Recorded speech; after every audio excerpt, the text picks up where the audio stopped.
It is Thursday, December 18th, and you are watching the Sick Podcast. Trust the process.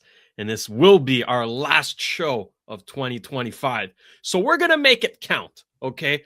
We're going to talk about the World Juniors, more specifically Team Canada. They've made some roster cuts. They played their first pre-tournament game against Sweden yesterday in Kitchener, which they won 2-1. We're going to talk about that. We're also going to revisit last year's edition of Team Canada, but more specifically, the 19-year-olds. How are they doing this year? We're going to talk about all of that. A little later on, we're going to get to the autopsy of the Buffalo Sabres, who just fired former general manager Kevin Adams, promoted Jarmo Kekalainen to that position. And we're going to break it all down. We're going to figure out why it hasn't worked out for them. Afterwards, it's time for Snake's hot take as per usual. And we've got a great mailbag question in the bank. Snake, it's going to be a fun one. It all starts right here, right now. Turn up your volume. Because you're about to listen to The Sick Podcast. Trust the process. The sickest NHL prospect podcast with Snake and Shayne. With the 5th overall selection in the 2024 NHL Draft, the Montreal Canadiens are proud to select Ivan Demidov. It's gonna be sick. That's right, producer Shayne here, joined as always by my counterpart Simon the Snake Boisvert. Snake, how are we feeling today? I'm in a festive mood. So am I. Yeah. Christmas in 1 week. Yeah. And to Anaheim, and my 60th birthday coming up very, very soon. Oh, very nice. When is it? New Year's Day. Really? You're a January 1st? Yeah. Wow. Very nice. Turn 60 on New Year's Day. Well, happy early birthday. Thank you. Hope it's going to be a good one. I know it will, because you're going to be in warm, sunny California taking on some damn good hockey. You're watching 3 Anaheim Ducks games, and they happen to be really good ones too, against the Wild, the Lightning, and the Sharks. All 3 teams are, have some kind of interest to them. So I mean, the timing with the Wild is great. Yeah, considering last week's trade. Yeah, that's pretty cool. That is pretty cool. Well, yeah, we are in a festive mood here. This is this is going to be our last show of 2025. We will be back January 5th. That is the targeted date for our return. But in the meantime, we're going to enjoy our holidays, and we hope you do the same as well. But we still have a show to get to, Snake. There is some hockey to talk about. Mm-hmm. And as we are in the festive mood, there's no better time than the World Junior Championship. Yesterday, Team Canada took on Sweden in Kitchener as a pre-tournament game before heading over to the U.S. for the real tournament. And Canada won 2-1. Both goals came from the same line and same player. Brady Martin gets both. Gavin McKenna gets both assists, and so did Michael Hage. That first line looked pretty damn good, Snake. Yeah, and I don't know what they're going to do with Michael Misa now. I would assume this guy would get first-line duty, but they might mix it up during the tournament, because sometimes you don't want to break what works. This line really, really works well with Hage, Martin, and McKenna. And look, even if Misa is centering another line, I think all top 6 players will be very, very much on the ice. Yeah. Probably 20, 22 minutes each during the game. And the bottom 6 lines will share the rest of the duties, probably PK. Mm-hmm. And probably they're going to get more ice time when Canada plays weaker teams, if they have a very, very comfortable lead during the game. Like if they're leading 6-0 after 2 periods, I think there's going to be a rotation of players, give them some ice time.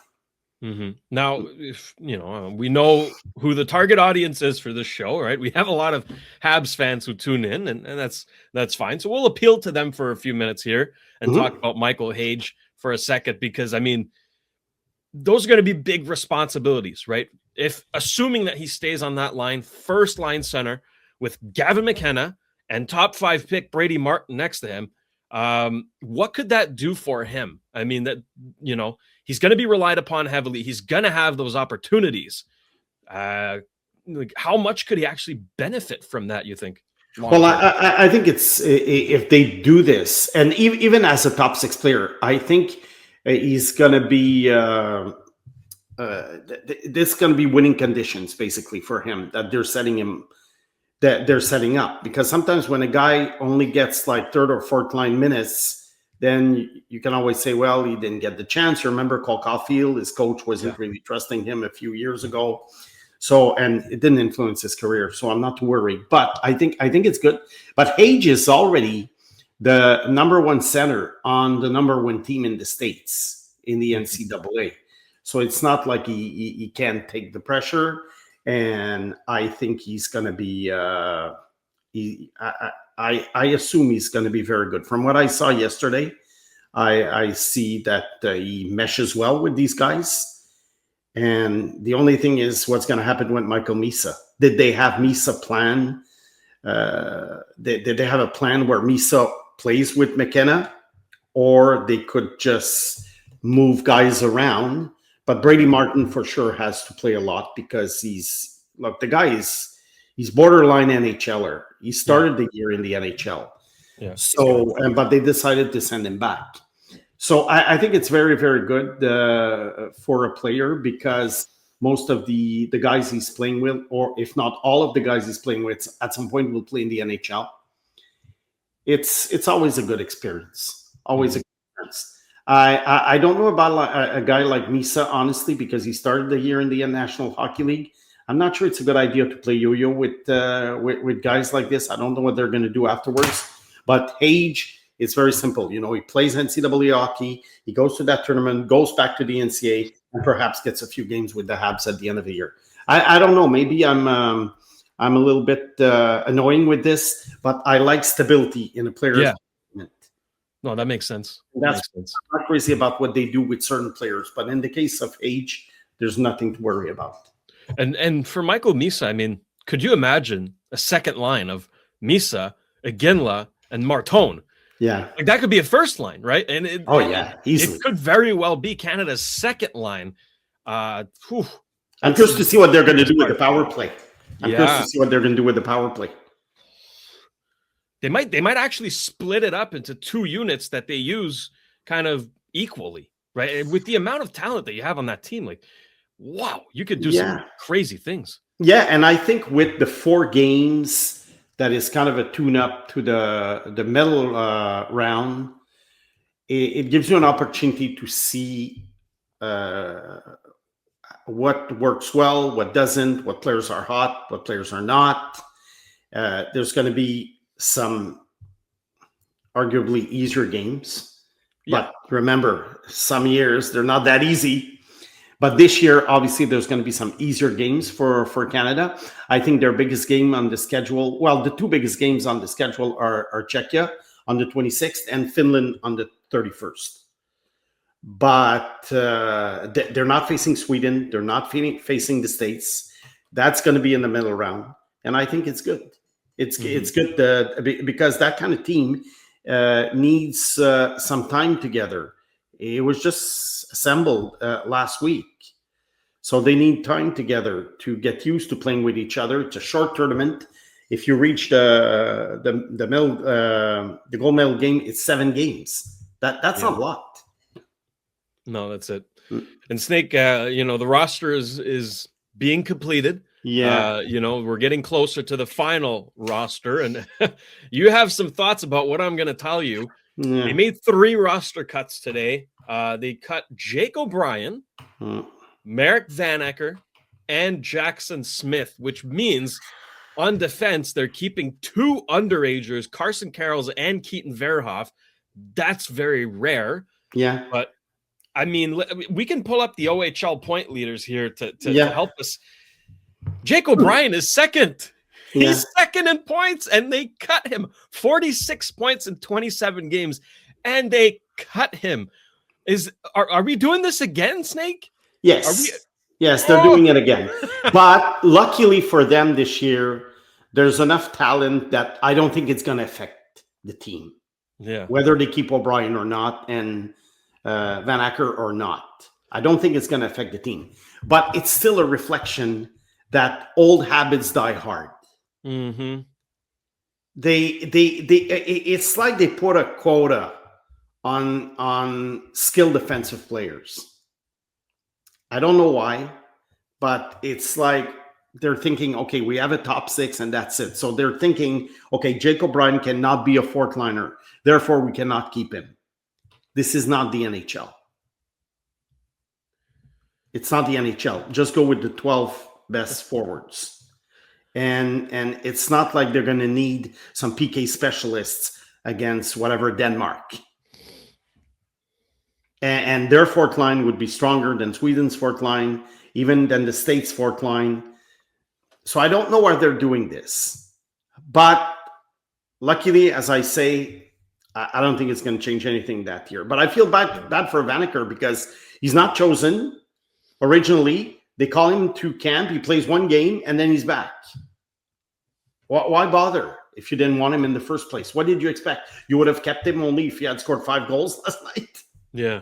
Yeah. Verhoff, I'm not surprised. I'm not surprised. I'm shocked that they kept him.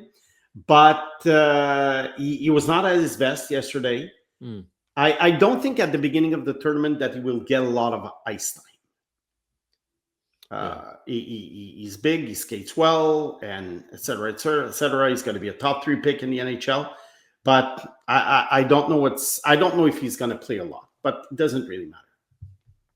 Well, it's going to be interesting, but no, those names I didn't expect to see this morning on the cut list, but here we are, and the roster is getting closer to being finalized. Let us know in the comments section if you agree with those roster cuts and which players are still yet to be left out. Would you leave out? We're waiting on Sam Dickinson now.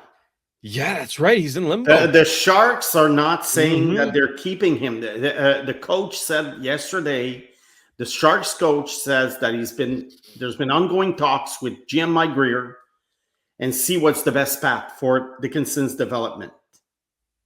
Because they don't like the fact that Dickinson has developed bad habits in junior hockey. And that's the coach talking. Because, when you're so dominant physically and in terms of talent-wise, of course, you're going to develop bad habits because you can get away with pretty much anything. In the NHL, you can't get away with anything. Yeah. So I don't know what they're going to do with him. I think the Sharks are influenced by the fact that they're having a good season. And right now, if the season ended today, they're in the playoffs.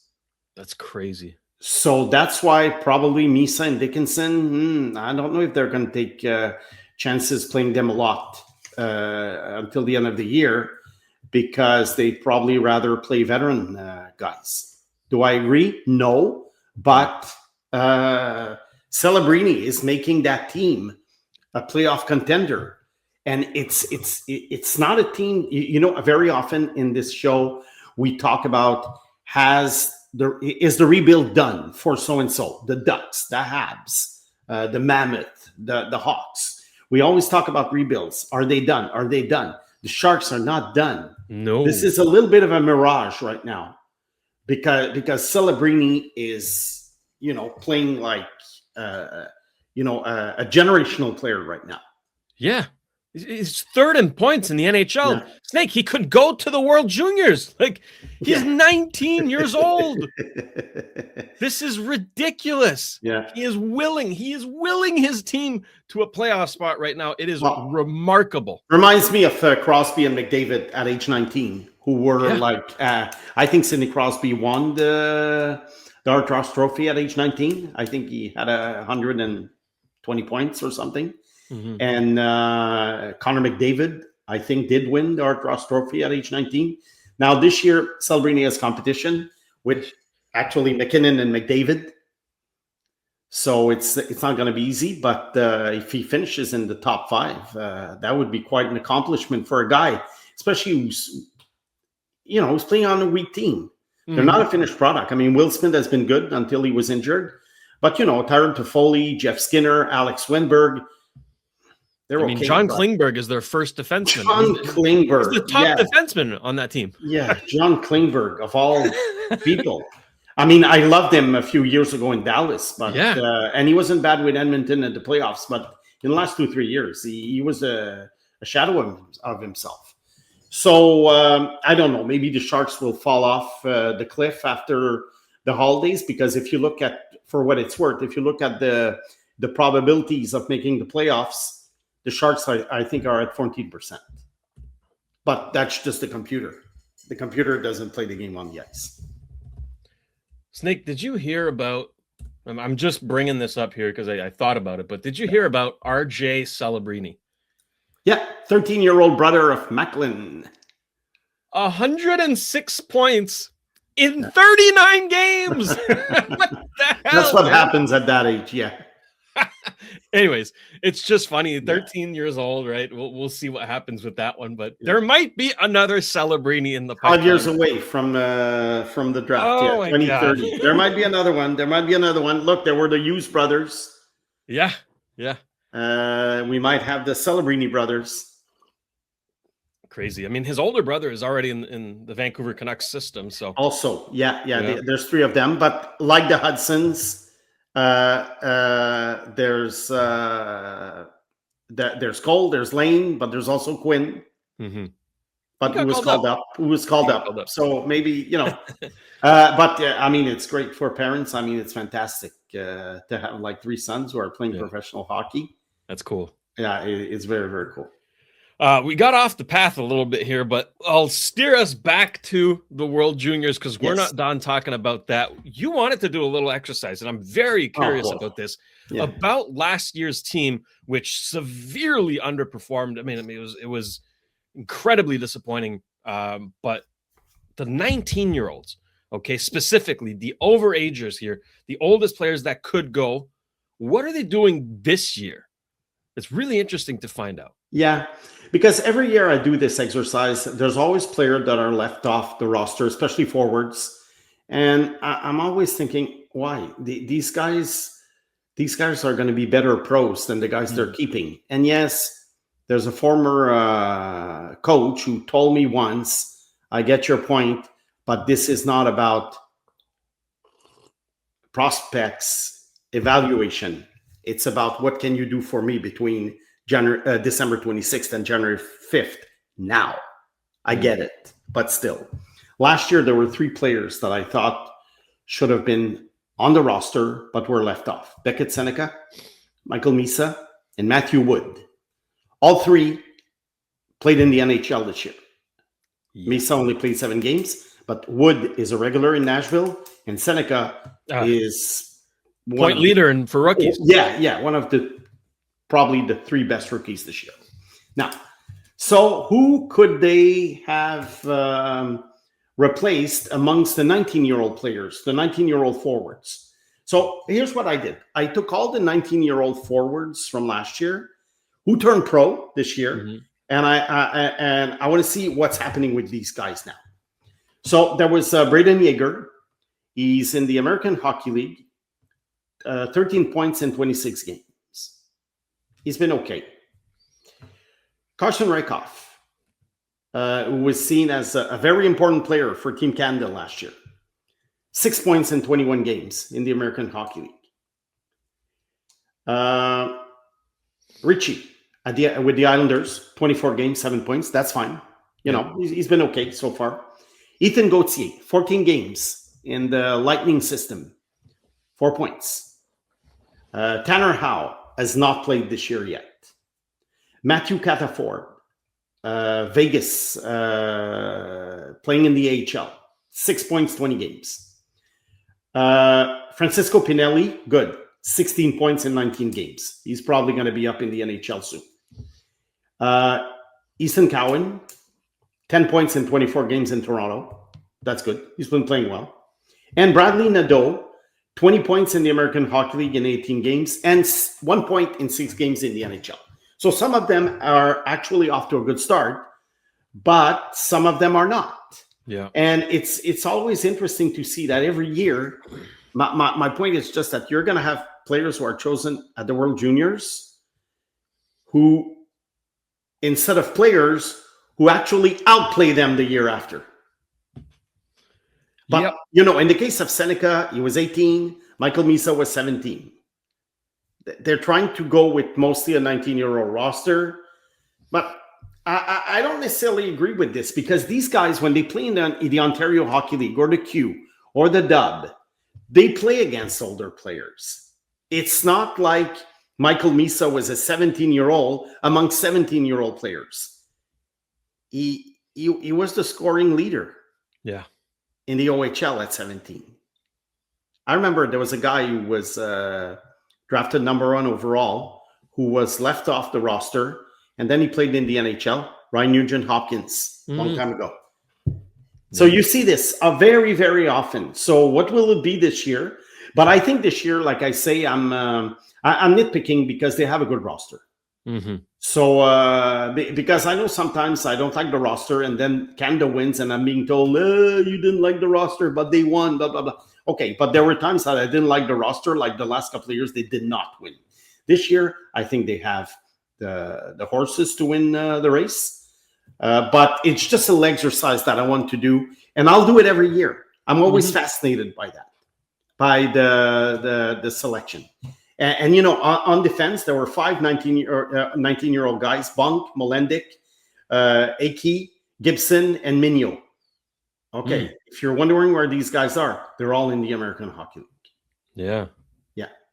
I was told also on a final note, not I was told, but I read that Carter George is probably going to be the goalie. I thought it was going to be Ivankovic, but George is good. So they're probably going to have a couple of games for Ivankovic and then see who's the hottest when the medal round starts. But at least now this year we're comfortable either way. Yeah. Right? Yeah. There's been years where like, woo. Yeah, there were like tough years. The Canadian goaltending has been tough. It's and you can see it in the NHL how hard it is now to project goaltending for the Olympics. When you're talking about Jordan Bennington as being your go-to guy, I mean, we're far from the Brodeur, Roy, Luongo, Fleury, and company. Snake, if they don't take Logan Thompson, I mean, blow it up. Yeah, blow it up. I think Thompson is going to be there. Come on. Yeah, it's not. Yeah. Anyways, that roster actually comes out the day before your birthday, so hopefully they make you happy and they make the right picks. But I'm not holding my breath. Okay, I don't necessarily trust Hockey Canada. We'll just leave it at that. Look, they're lucky that there's such a pool of players. Yeah, I mean, because sometimes I feel that if these guys had to pick 2 rosters for Canada, an A club and a B club, sometimes I wonder, could the B club win? Yeah, it's crazy. Anyway, I'm kidding, but you see my point. No, for sure. Yeah. Anything else you wanted to add on the World Juniors as a whole before we get to? No, and only Ivar Stenberg for Sweden. Yeah. 2, McKenna, Stenberg, Verhoff could be the top 3 picks. They're all going to be at the tournament, which is rare. Should be fun, but all eyes on Stenberg. He's my number 1 right now. Yeah. But I think if McKenna has a better tournament, he's going to go back to number 1 in a lot of people's books. I'm not sure if I'm going to change my mind. McKenna will have to show me a lot more in the second half of the season before I reverse back to putting him number 1, as I have in the last 3 years. But look, these rankings are very volatile from the age of like 15 to 18. Of course, as they should be. Yeah. As they should. Well, that'll be a storyline to follow for sure. Moving along now to a topic that I've been waiting to cover with you, Snake, and since you brought it up. We're doing the autopsy of the Buffalo Sabres, okay? They enter a new phase of their organization now under the management of Jarmo Kekalainen, former general manager of the Columbus Blue Jackets, after firing Kevin Adams. Some will say long overdue. we're not a part of the, the organization. We don't know. But anyways, it's not been good for the Buffalo Sabres for quite some time now. And, they've been in a consistent rebuild that's just, they've never been able to get out of. And with that many high draft picks, they still have not found a way to make the playoffs or even come close. Snake, where do you want to begin with this? Look, if I wrote a book, these hockey books about rebuilds and drafts and everything, I think the Buffalo Sabres would be an interesting topic because the story starts in 2011. But you know what? This is not a 3-hour show. So we're going to start with Kevin Adams. Because when Kevin Adams arrived, the Sabres had missed the playoffs for 9 years. It's the second longest streak or third longest streak in professional sports. I know the New York Jets have not been in the playoffs since 2010. And I think there's a basketball team that has missed the playoffs forever. But it's going to be, if they don't make the playoffs this year, it's going to be 15 years. And when Kevin Adams arrived in 2020, it was the COVID summer. The playoffs had not even started. Buffalo was out of it anyway. And he had, I would say, an interesting roster in terms of assets to work with. Yeah, the Sabres were not good. They had gone through a couple of rebuilds before that hadn't come to fruition. But he had guys like Jack Eichel, Sam Reinhart, Rasmus Dahlin, Risto Ristolainen, Marcus Johansson, Victor Olofsson, Jeff Skinner, Brendan Montour, Jake McCabe, Tage Thompson had played, I think, just a few games, Casey Middlestat, Linus Ullmark. And his prospects were the main ones, Ukko-Pekka Luukkonen, Will Morgan, who plays defense for the Rangers now, Dylan Cousins, and Matthias Samuelsson. That's not bad. Yeah. But the way I'm trying to remember exactly what happened, but I know that Eichel had a dispute with Sabres regarding an operation. Mm-hmm. That was not really handled well by the Sabres. No. So that led Eichel to ask for a trade. And now, so they traded Eichel, and now he's thinking, well, let's trade Sam Reinhart also. Let's rebuild. Sam Reinhart, I would say, was perhaps underperforming for a number 2 overall pick. Yeah. He really blossomed in Florida, but he was still a very good player. Ristolainen was not a star, but, he was there by default, maybe number 2 defenseman by default. So he decided to trade all 3 of them. And all 3 brought a first-round pick. Eichel, on top of it, got them Alex Tuck, good player, and Peyton Krebs, big disappointment for Buffalo. Sam Reinhart, on top of a first-round pick, got them local goalie Devin Levi, who had been fantastic in the NCAA. And Ristolainen got them a first-round pick that became Isaac Rosen, who has played a few games in the NHL, but has never been able to establish himself. He's more of an American Hockey League player guy now. So what's left of it, basically? Alex Tuck. I think the Reinhardt pick, if I'm not mistaken, became Yuri Kulik, which is okay. Yeah. But Eichel, Reinhardt, they won the cup. And they were a big part of a cup-winning team, not just winning the cup because they just happened to be there. Ristolainen has been average with the Flyers, I would say. But then you're thinking, okay, what happened to all these guys? Brendan Montour, they lost for nothing, became a star in Florida. Won a cup. Yeah. Jake McCabe is a very reliable defenseman. Tage Thompson became very good, probably even better than expected. Middlestat, he was not very good, and I think that was a good trade that he made, sending him to Colorado for Bowen Byram. Bowen Byram is a superior player, so that's a trade that he won. But he lost Linus Ullmark to the Bruins, basically. Marcus Johansson doing very well on the top 6 in Minnesota. Yeah. Victor Olofsson may be more of a unidimensional player. He scored goals, but I'm not crazy about the rest of his game. But he scores goals. Cousins was sent to Ottawa for Josh Norris. I mean, who's more often injured than Braden Genguli. Yeah. Yeah. And so you're thinking, okay, Jeff Skinner had been signed by the previous administration. They gave him a ridiculous contract because he had a 40-goal season. He was okay for a couple of years on line with Tuck and Thompson. Mm. And that's why in 2023, if you recall, they had 91 points. They were very close to the playoffs. So at the time, that's true. Yeah. Had we done a show like ours right now, we probably would have been very bullish on the Sabres. I was actually. Mm-hmm. I said, okay, this is good. They traded Eichel, they could trade Reinhardt, but they got assets.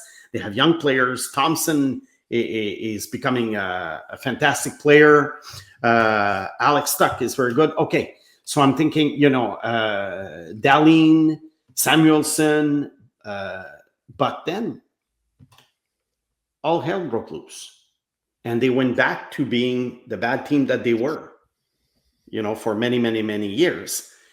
And I feel that every time a trade was made, the Sabres were losing value. Cousins against Norris. I know Cousins didn't have a good season, but still. Now, the draft picks. Last thing I want to talk about in this rebuild. They had a lot of high picks when Kevin Adams was around. The problem is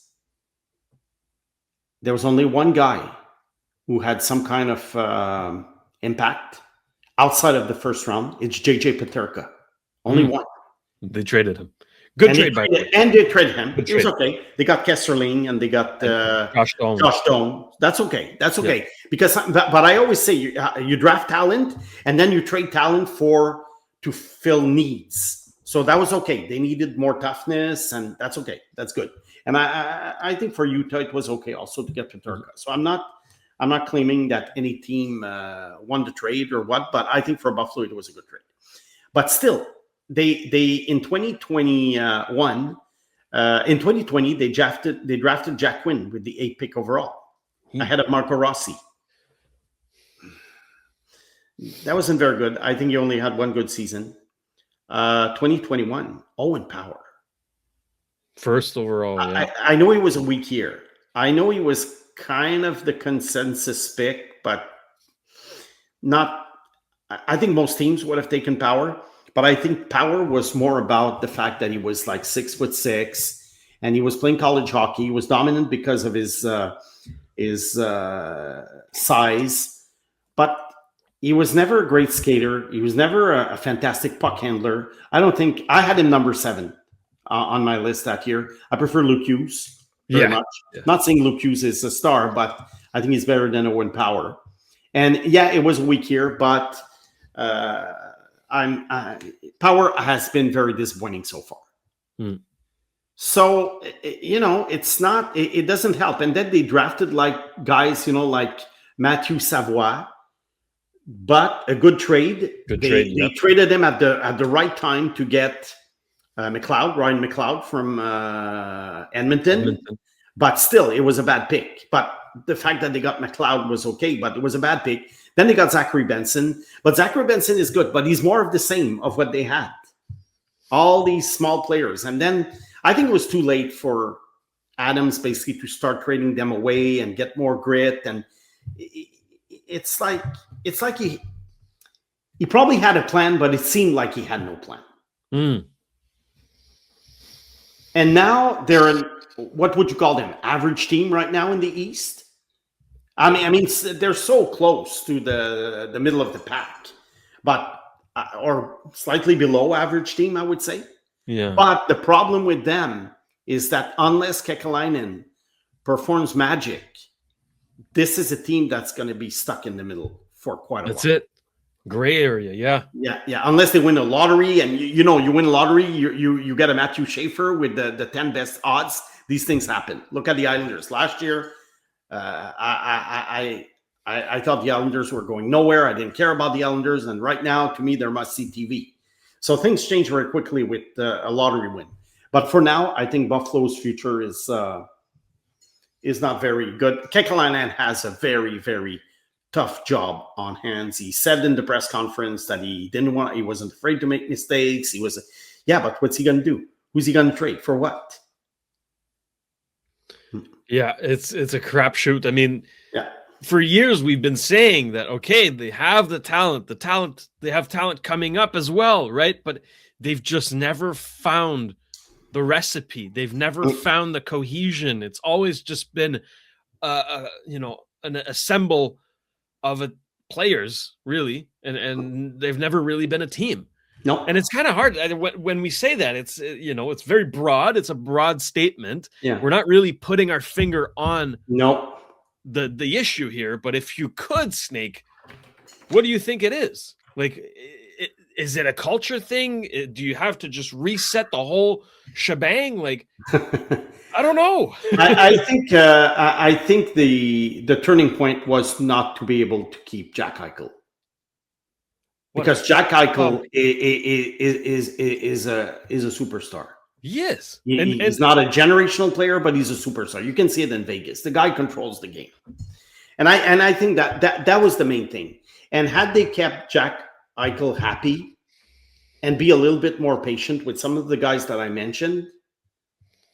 Now, also, there's a lot of factors. I mean, if they drafted number 1 in 2021, it was not a great year. They got Owen Power. So there's tons of things. But I would say the one thing is not being able to keep Jack Eichel.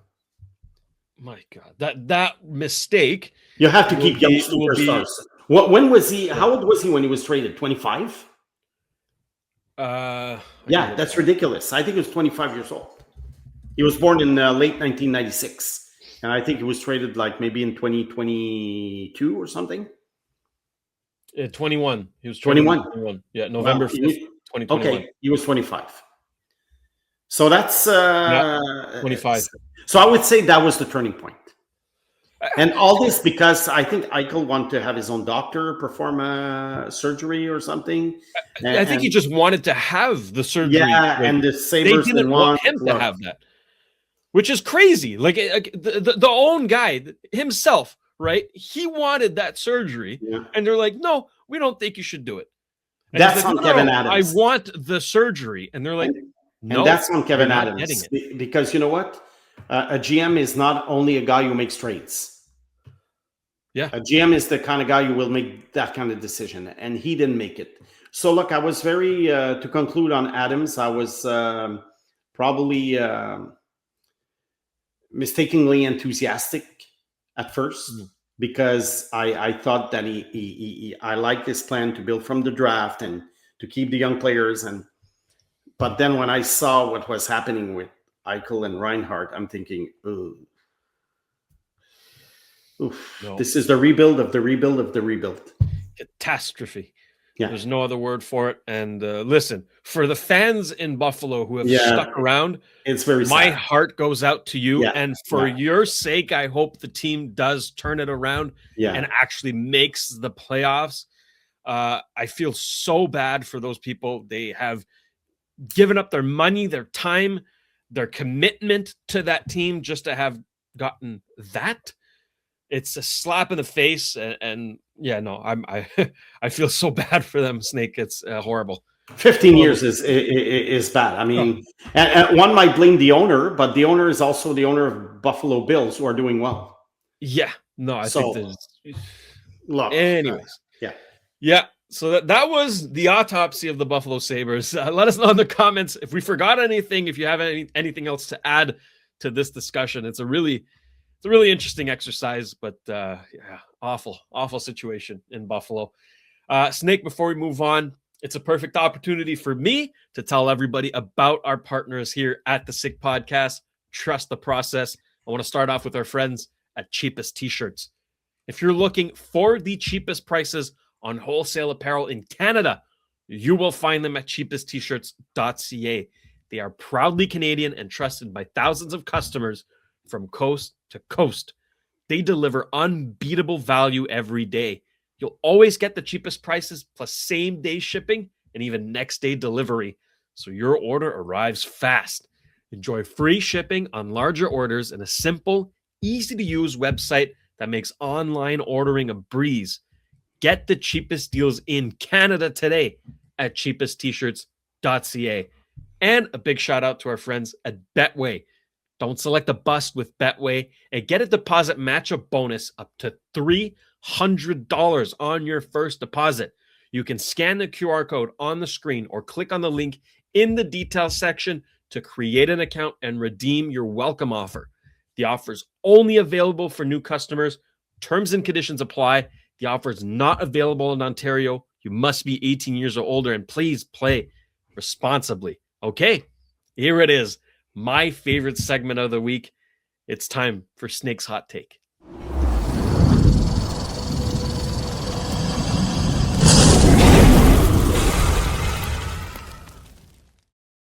So I know you teased it a little bit on Monday's show, but I still don't know what it is. You've kept me in the dark very well. I can't wait to hear what you have cooked up for us today, Snake. Well, my take this week has nothing to do with really teams or players or managers or coaches. It has to do with broadcasting. Interesting. I like where this is going. And this is something, it's a pet peeve of mine. I've been like exasperated for years and years and years watching hockey.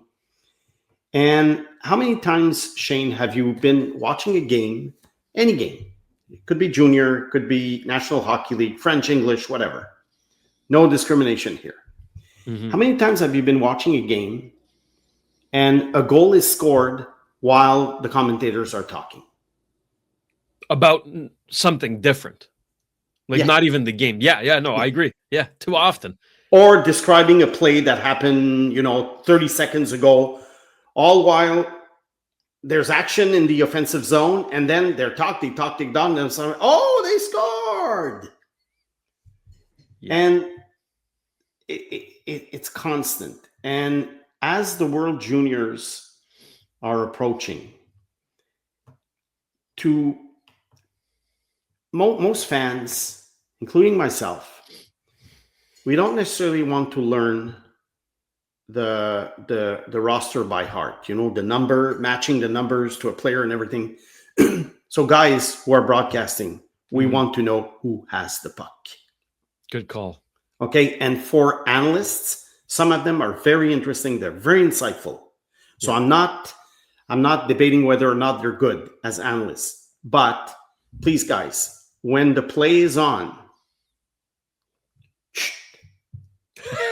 do as if you were on the radio. Because on the radio, if you've noticed, it's only the commentator that you can hear. And the analyst only starts talking during the breaks. Yep. But during a game, sometimes you watch a game, the first 5 minutes, you get anecdotes about players, where they were drafted, who they played junior for, what they said in an interview last week. And the play's going on, and you're wondering, who's playing with whom, who has the puck, who made that nice play, who took that great shot, and you're looking, I think it's 28 or 29, and then you go on your phone, you check the roster. So right now, what I do when I watch hockey, and maybe not at 11:30 at night when I'm just want to relax, but if I watch a game like at 7. I print the rosters, and I just trying to learn the numbers by heart when I'm not that familiar with a team. Yeah. Okay, there are teams like the Sharks, the Ducks, the Habs that I watch a little bit more. I know the players. I even know what they look like. But sometimes you watch a game, a junior game, and let's say Sweden is playing Finland. Okay, can you please tell me who has the puck? Mm-hmm. And I think I don't know if a lot of people agree with me or a lot of people have noticed this, but to me, it's very, very annoying. And if I were a producer of a hockey broadcast, this is the first thing I would tell the guys in the meetings. Yeah. I would say, guys, I know it's visual. Some might argue you don't have to give every single detail like on the radio. I do agree. Because if you listen to a game on the radio, you get all the details. One who is very, very good at it. Martin McGuire for the fantastic. Habs. Yeah. He's fantastic. Yeah. You can picture the game in your head. And is analyst Danny Dubé only talks when the play has stopped. Mm-hmm. This is perfect. I know for TV, maybe you don't, the commentator doesn't have to give as many details. I do get it. But at least tell us who has the puck. And please, the color commentator should be quiet. And then he can make his comments in between face-offs. There's plenty of time in between face-off to make these comments and give these anecdotes or information and show graphics, whatever. So on the eve of the World Juniors, that's what I want to see. And if you guys watch the games, let's say on TSN, and I like Craig Button. I like him a lot, yes. By the way. Let's see how they handle it with Gord Miller.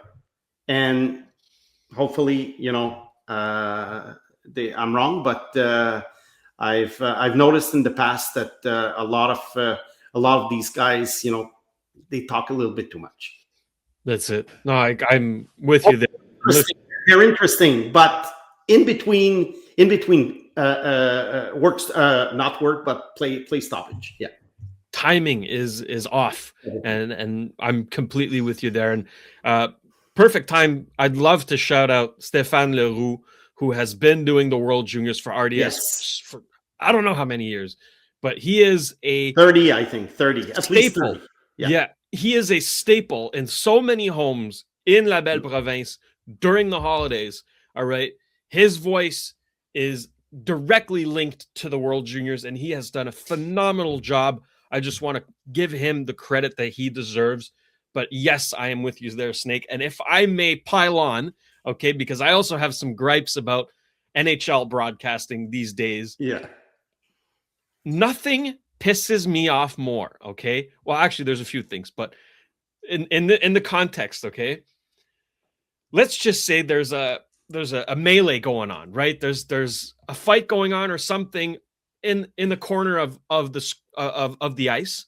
Yeah. And the camera is stuck on the goalie who's just standing there. And then they pan to the fans who are just like, woo, we want to see the fight. We want to see the action. We don't want to see the goalie just. Yeah. Ooh, yeah, you got me going there. Look, we could do a whole show about this. I mean, every time someone scores a goal, they show the opponent's coach. Seriously. Okay, that's such a cliche. I mean, there's more cliches in hockey broadcasting than in Hollywood movies when you think about it. Yeah, no. But I think my comment was constructive. It was not. It was a very constructive comment. And let us know in the comment section if you guys agree and if you've noticed the same thing that I have. Absolutely, no, I'm with you there. That's a great take on our last show of 2025. And Snake, what better way to end the show than by going digging in the mailbag?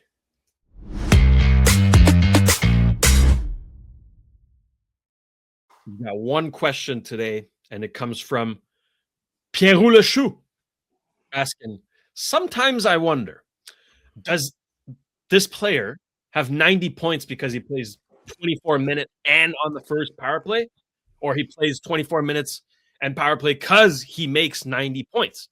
It feels a little bit like basketball, where they give the ball to the leader so he can make massive amount of points, but other players could make that amount of points if they had the ball. Ivan Demidov would already make 90 points this season if he was playing on the first line and the first power play every game. Okay. Yeah, look, this is a question I've been asking myself for a long, long time. And when I analyze players, and that's why sometimes I take a lot of heat from fans, is because when I analyze players and I look at their points, I always look at the context in which they're playing. And I always use the baseball analogy. A guy who's going to hit cleanup, even for the worst team, will probably get 90 RBIs. But so statistically, he'll look good. He'll make lots of money. But was he the optimal guy? Is he really a star? And I think that's what it is. So yeah, players who get a lot of ice time, they're good. Okay, I'm not denying that they're good. But there are circumstances where a player can be blocked in the depth chart.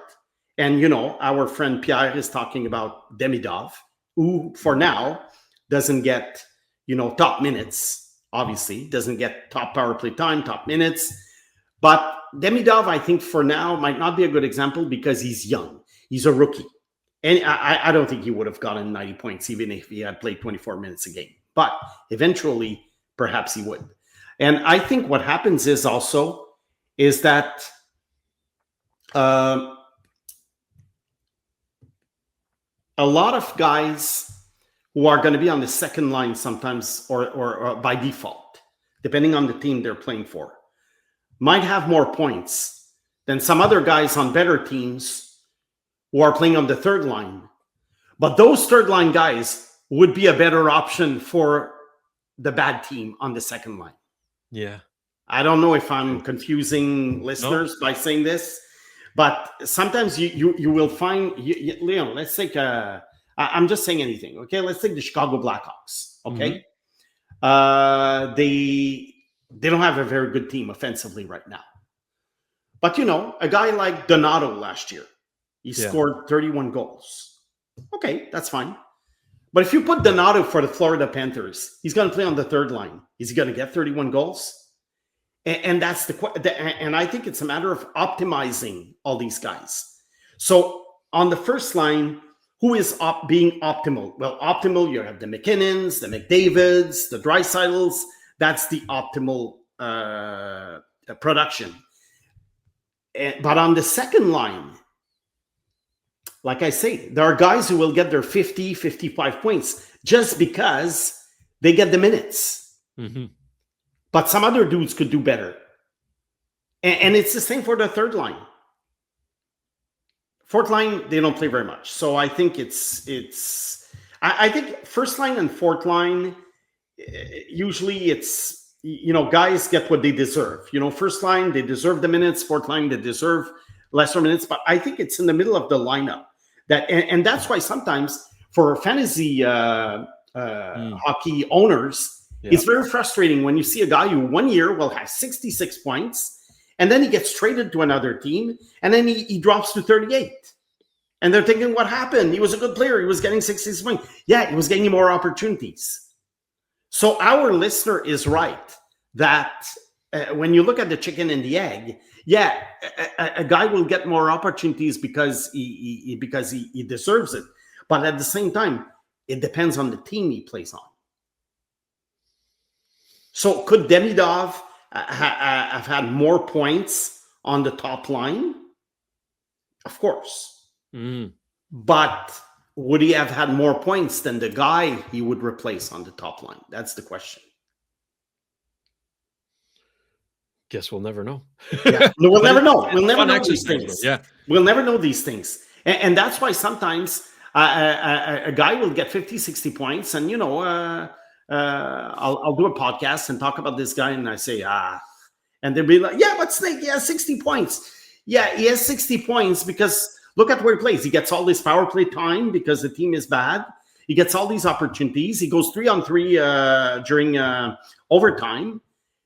But trade him to the Florida Panthers circa 2025. And let's see where he's going to play in the lineup. Yeah.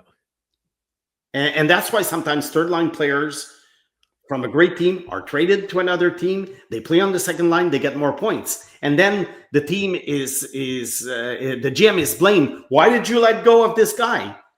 He scores 60 points now. Yeah, but on our team, he was a 40-point player because he was the 8th best forward. So I don't know if I answered this question clearly. But to me, that's why the eye test is more important to me than the stats. The stats are obviously important, but to me, the eye test is more important as to when I judge the value of a player. No doubt about that. That's why we have a show at the Sick Podcast. Yes, called the Eye Test, and yours truly has been filling in for Jimmy Murphy, who is under the weather, battling a nasty virus. So I invite you all to go check out the Eye Test as well if you want a little more hockey talk. But I think that's very well put, Snake, and a great comment by Pierre Le Chou. great listeners, and we have fantastic listeners. I check the comment section under every show, and it's always I'm learning things. You know what I mean? Like we've built a great following, a great community, right? Really knowledgeable people and people who want to know more. We're kind of educating each other here, and I think it's a beautiful thing. Yeah, I can't wait to do it again, Snake. But that is pretty much going to conclude our show for 2025. Do you have anything else to add before we get out of here? No, well, just happy holidays to all our listeners, to all the colleagues at the SIG Podcast. And I should be on for a couple of segments during the holidays between Christmas and New Year's. Eric Oziel is replacing Tony in French from 10 to 12 in the morning for a few days. And I'm going to be in California, but I'm going to be doing a couple of segments with him, talk about World Juniors and what I've seen of the Ducks back there. There you go. Yeah. There you go. So for our French listeners and even non-French speakers who want to learn the language, I invite you all to go check out the SIG Podcast with Tony Marinaro Monday to Friday at 10 a.m. live. And you're going to catch Snake on there a few times with Eric Oziel, who does a phenomenal job. Love that guy. He is incredible. Yeah, that's going to do it for us. Merry Christmas. Happy holidays to all our viewers. Stay safe. Party responsibly, and you know what? Enjoy your families. Enjoy this beautiful time. And Snake, happy birthday! Enjoy your trip. I can't wait to hear all about it. I know that first show back is going to be a lot of fun. You know, in 2 weeks, I'm going to start getting discounts everywhere, almost. Oh no, senior citizen. This guy. This guy. Yeah. I can't believe it. I can't believe it. Take advantage of it. I mean, yeah, but I can't believe it. You know, I was your age. It was yesterday that I was your age. Écoute, en bon français, tu pètes le feu, mon chum. Okay, you're still doing great. Thank you. Don't look a day over 25. You know what I mean? So keep up the good work, and you know what to do, folks. Hit the subscribe button, notification bell, so you don't miss when we upload our next show. So for Simon the Snake Boisvert, thank you to Sammy and Yellow back at Master Control. I'm producer Shayne. This has been another edition of the SIG Podcast. Trust the process. Happy holidays. And that's a wrap. Hope you don't miss us too much until next time. Follow the SIG Podcast, Trust the Process on YouTube, Instagram, Facebook, Google Play, and Apple Podcasts.